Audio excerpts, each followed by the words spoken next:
सज्जनों, आज हम आपके साथ शेयर करना चाहते हैं कि गुरु तत्व क्या है और उसकी प्राप्ति, गुरु तत्व की प्राप्ति कैसे करें, कितने प्रकार की होती है तथा गुरु का शिष्य के प्रति क्या कर्तव्य है। वो गुरु क्या करता है शिष्य के लिए, साधक के लिए, जो उसके अनुयायी हैं उनके लिए सच्चे गुरु का क्या कार्य है, ये इस पर हम आपके साथ चर्चा करेंगे और वो जीवन में कितना आवश्यक है गुरु। आइए हम हमारे साथ शेयर करें। जिससे हमें अपने कर्तव्य का ज्ञान प्राप्त हो जाए, अर्थात जो हमारे साधन का निर्माण कर दे, वही गुरु है। जिससे हमें अपने कर्तव्य का ज्ञान प्राप्त हो जाए, अर्थात जो हमारे साधन का निर्माण कर दे, वही गुरु है। एवं गुरु द्वारा उपदिष्ट साधन को जीवन में ढाल लेना, उसके अनुसार अपना जीवन बना लेना ही गुरु से उरण होना है। ये स्वामी शरणानंद जी के वचन हैं। हाड़ मास का शरीर गुरु नहीं है। गुरु में जो दिव्य ज्ञान है वही गुरु तत्व है। गुरु में जो दिव्य ज्ञान है, जो दिव्यता है ज्ञान की, वही गुरु तत्व है। इसका आदर करके उनकी आज्ञा के अनुसार अपना जीवन बना लेना ही शिष्य का शिष्यत्व है। न शिष्य का वही कर्तव्य है जो उसकी आज्ञा के अनुसार अपना जीवन ढाल ले। मनुष्य को गुरु तत्व 4 प्रकार से प्राप्त होती है। गुरु तत्व की प्राप्ति मनुष्य को 4 प्रकार से होती है। पहला गुरु तो भगवान की कृपा से मिला हुआ विवेक है। जो हमें विवेक मिला है, जो हमें विचार करने का बनाता है विचार योग्य कि हमें क्या करना चाहिए, क्या नहीं करना चाहिए। ये हमारा जो बुद्धि है वो है। पहला गुरु तो भगवान की कृपा से मिला हुआ विवेक है, जिसमें हर एक मनुष्य अपने साधन का निर्माण कर सकता है। जो प्राप्त विवेक का आदर करता है, उस साधक को बाह्य सद्गुरु की आवश्यकता नहीं पड़ती। जो इसका आदर नहीं करता है, वह दूसरे गुरु को पाकर भी उसका साधन का निर्माण नहीं कर पाता है। पहला हो गया गुरु ये। दूसरा गुरु व्यक्ति के रूप में मिलता है। जैसे हमने किसी को गुरु बना लिया, सद्गुरु बना लिया उसको, और उससे दीक्षा ले ली। जब मनुष्य अपने प्राप्त विवेक का आदर नहीं करता और सद्गुरु की आवश्यकता समझकर उनको पाने की चेष्टा करता है, तो उसे व्यक्ति के रूप में गुरु की प्राप्ति होती है। उनकी कृपा से भी साधक उनके उपदेशानुसार अपने साधन का निर्माण कर सकता है। ये हुआ दूसरा तत्व, गुरु तत्व। 4 प्रकार का बताया है। तो पहला गुरु तत्व हो गया विवेक। दूसरा गुरु तत्व व्यक्ति के रूप में मिलता है। तीसरा गुरु ग्रंथ के रूप में मिलता है, साहित्य के रूप में, सद साहित्य के रूप में, सद ग्रंथों के रूप में। जब मनुष्य की किसी व्यक्ति पर श्रद्धा नहीं होती, किसी के बताए हुए साधन के अनुसार वह अपना जीवन नहीं बना सकता, तब वह सद शास्त्रों को, जैसे गीता है, रामायण है, उपनिषद हैं, भागवत है, आदि सत पुरुषों द्वारा रचे हुए ग्रंथों को गुरु रूप में वर्णन कर सकता है और उसके उपदेशानुसार अपने साधन का निर्माण करके उसके अनुकूल अपना जीवन बना सकता है। ये हुआ तीसरा गुरु। और चौथा गुरु सत्संग है।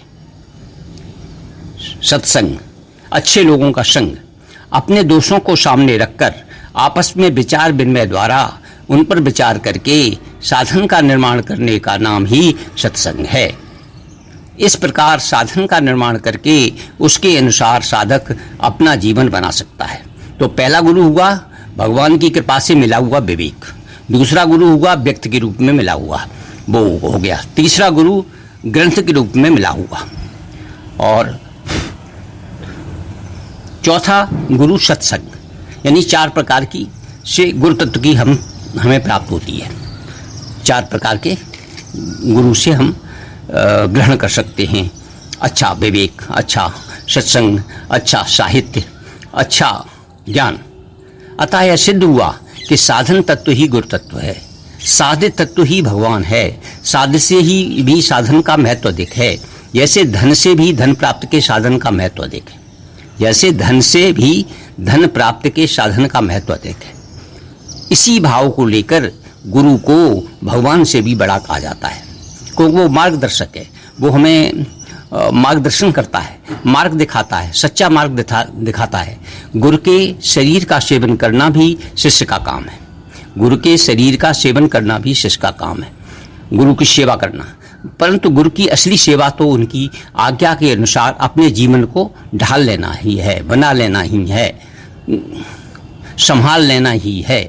श्रद्धा गुरु में करनी चाहिए, श्रद्धा गुरु में करना चाहिए, विश्वास रखना चाहिए, प्रेम भगवान में करना चाहिए। श्रद्धा गुरु में रखो और प्रेम भगवान में करो। गुरु भी यही सिखलाता है, गुरु भी यही शिक्षा देता है कि गुरु में प्रेम भगवान में करो और श्रद्धा गुरु में रखो।